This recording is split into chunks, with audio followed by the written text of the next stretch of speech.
नहीं है। हम आत्मविश्वास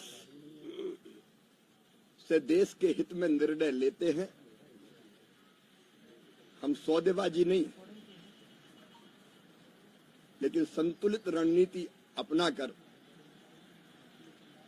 सकारात्मक संवाद करते हैं। ये ट्रेड डील डिप्लोमेसी, डेवलपमेंट और डिग्निटी का एक उत्तम उदाहरण है। डिप्लोमेसी मतलब राष्ट्र प्रथम, डेवलपमेंट यानी विकसित भारत की दिशा में बढ़ते कदम, ये उसके लिए भी एक बड़ा आधार है। और डिग्निटी मतलब इसमें किसान की गरिमा का पूरा ध्यान रखा गया है।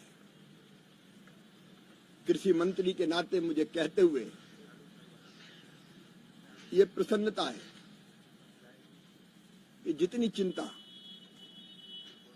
भारतीय कृषि और किसानों की देश को थी, उन सारी चिंताओं का समाधान किया गया है। ये ट्रेड डील हमारे किसानों को न केवल पूरी तरह से सुरक्षित रखती है, बल्कि हमारे कृषि उत्पादों को नए अवसर प्रदान करती है। अब कितना हो हल्ला विपक्ष मचा रहा था, खेती बर्बाद हो जाएगी, किसानों का सत्यानाश हो जाएगा। लेकिन आप गहराई में जाके देखें, हमारे वो सारे कृषि उत्पाद जो हमारे किसानों की मूल ताकत है, उन सबको इस समझौते से बाहर रखा गया है। राष्ट्रहित सर्वोपरि, किसान हित सर्वोपरि। प्रधानमंत्री जी ने कहा था, मैं देश नहीं झुकने दूंगा और किसानों के हितों पर कोई आंच नहीं आने दूंगा। आप इस ट्रेड डील में देखेंगे कि ये दोनों चीजों का पूरा ध्यान रखा गया है।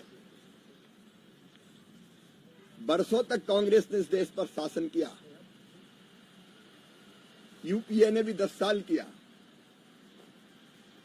लेकिन ना तो उन्होंने किसानों के लिए, किसानों को कोई वैश्विक बाजार से जोड़ा, ना भारतीय अर्थव्यवस्था को स्थिरता और ऊंचाइयां प्रदान की। उल्टे भारतीय अर्थव्यवस्था आजादी के समय दुनिया की 6ठी सबसे बड़ी अर्थव्यवस्था थी, उसको 11वें स्थान पर पहुंचा दिया था। अब हम 3रे स्थान पर पहुंचने की ओर तेजी से अग्रसर हैं। अगर कृषि और कृषि उत्पादों को देखें तो मित्रों, भारतीय किसानों को नुकसान हो ऐसा कोई उत्पाद सम्मिलित नहीं किया गया है। सभी ऐसी वस्तुओं को समझौते के बाहर रखा गया है। आप देखेंगे सोयाबीन, मक्का, चावल, गेहूं, चीनी, मोटे अनाज, पोल्ट्री, डेयरी, केले, स्ट्रॉबेरी, चेरी, खट्टे फल, हरी मटर, काबुली चना, मूंग, तिलहन, इथेनॉल, तंबाकू जैसे उत्पादों पर कोई टैरिफ में छूट नहीं दी गई है। और सबसे ज्यादा चिंता इसी बात की थी कि हमारे प्रमुख अनाज सुरक्षित रहना चाहिए, वो सब के सब सुरक्षित रखे जाए। प्रमुख अनाज, प्रमुख फल, हमारे डेयरी उत्पाद, उनके लिए कोई द्वार अमेरिका के लिए नहीं खोला गया है। छिलका रहित अनाज, आटा, गेहूं, मक्का, चावल, बाजरा इत्यादि, आलू, प्याज, मटर, बीन्स, खीरा, मशरूम, दलहनी, हमारी उत्पाद फ्रोजन सब्जियां, संतरे, अंगूर, नींबू, स्ट्रॉबेरी जैसे अमेरिकी कृषि उत्पाद भारत नहीं आएंगे। इसके अलावा मिक्स डब्बा बंद सब्जियां भी भारत नहीं आएंगी। दुग्ध उत्पादों में भी liquid, powder, cream, yoghurt, buttermilk, मक्खन, घी, बटर ऑयल, पनीर, चीज, इनको भारत में एंट्री नहीं मिलेगी। कृषि और डेयरी उत्पादों के अलावा इस लिस्ट में कई मसाले भी सम्मिलित हैं। भारत अमेरिका से काली मिर्च, लौंग, सूखी हरी मिर्च, दालचीनी, धनिया, जीरा, हींग, अदरक, हल्दी, अजवाइन, मेथी, केसिया, सरसों, राई, भूसी और अन्य पाउडर मसाले नहीं मंगवाएगा। मतलब लगभग हमारे मसाले सुरक्षित हैं। भारतीय किसानों के कृषि उत्पादों को, कई कृषि उत्पादों को अमेरिका में शून्य शुल्क पर निर्यात किया जाएगा। लेकिन अमेरिकी किसानों के कृषि उत्पादों को भारतीय बाजार में ये छूट नहीं मिली है। और मैं फिर कह रहा हूं, भारत के कृषि और डेयरी के हित पूरी तरह से सुरक्षित है। कृषि क्षेत्र में कई उत्पादों पर जो टैरिफ था वो 50% से घटाकर 0 किया है ये अमेरिका ने। इनमें मसाले, हमारे मसालों का बड़ी मात्रा में निर्यात होता है।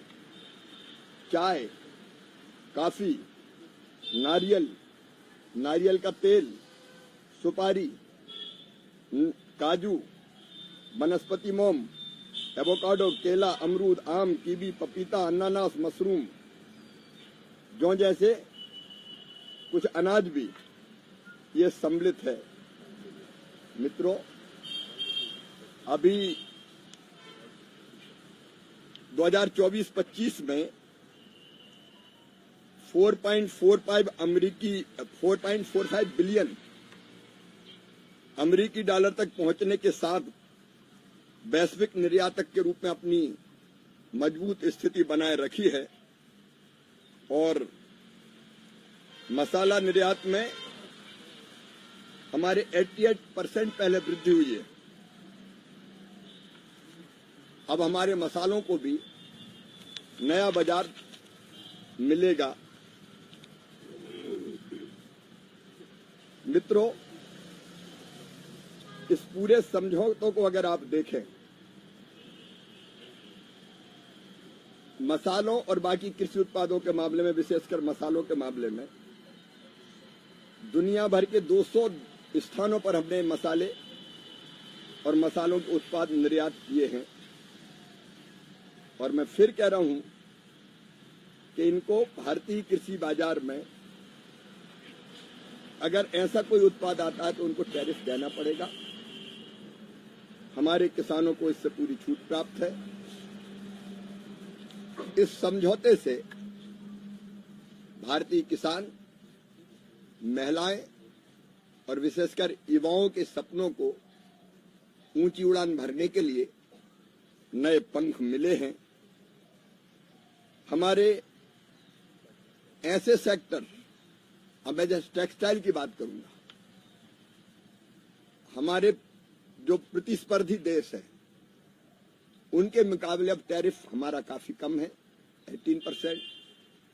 इससे टेक्सटाइल के निर्यात को एक नई गति और दिशा मिलेगी। और टेक्सटाइल के निर्यात का मतलब है किसानों को भी फायदा, विशेषकर कपास उत्पादक किसान। Textile, James and jewellery, auto component, engineering goods और छोटे मतलब एमएसएमई को ढेर सारे बिजनेस के नए अवसर मिलेंगे। हमारे सेल्फ हेल्प ग्रुप की बहनों का भी जीवन इस समझौते से समृद्ध होगा, क्योंकि कई चीजें बनाने में उनकी भी उल्लेखनीय भूमिका है। अभी तक जितने टैरिफ हमारे जितने एफटीए हुए, 9 एफटीए अभी प्रधानमंत्री श्रीमान नरेंद्र मोदी जी के नेतृत्व में हुए हैं।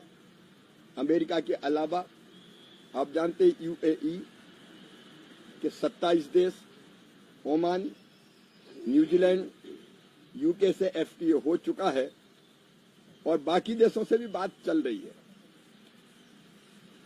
और इन सारी डील्स का फायदा भारतीय अर्थव्यवस्था को, भारत के किसानों को, मजदूरों को, गरीबों को, निर्यातकों को, निर्माताओं को होने वाला है। और इसलिए मैं मानता हूं कि जो हमारा संकल्प है 2047 तक विकसित भारत का निर्माण, उस विकसित भारत और आत्मनिर्भर भारत के निर्माण में ये समझौता और ये सब समझौते मील के पत्थर साबित होंगे। मैं प्रधानमंत्री श्रीमान नरेंद्र मोदी जी को हृदय से धन्यवाद देता हूं। धन्यवाद। भाई इतना ध्यान रखिएगा कि मुझे 9:15 बजे मेरी बेंगलोर की फ्लाइट है।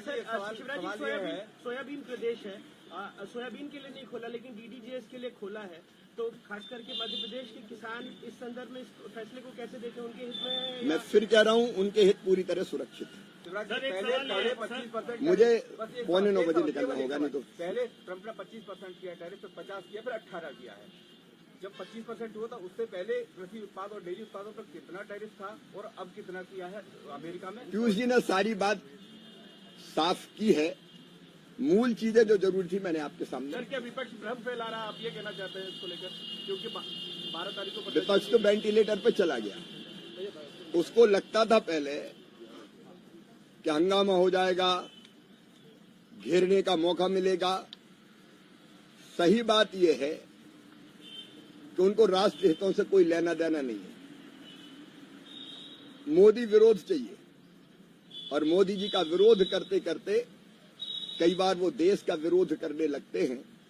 कुछ चीजें ऐसी होती जिसको राजनीति के ऊपर रखने की कोशिश करनी चाहिए, लेकिन प्रतिपक्ष का जो रवैया पिछले वर्षों में और पिछले दिनों में हमने देखा, हर सकारात्मक चीज का विरोध, और इस विरोध से देश को कितना भी नुकसान हो जाए उनको परवाह नहीं है। लेकिन अब उनको सूझ नहीं रहा कि वो क्या कहें। बहुत बहुत धन्यवाद।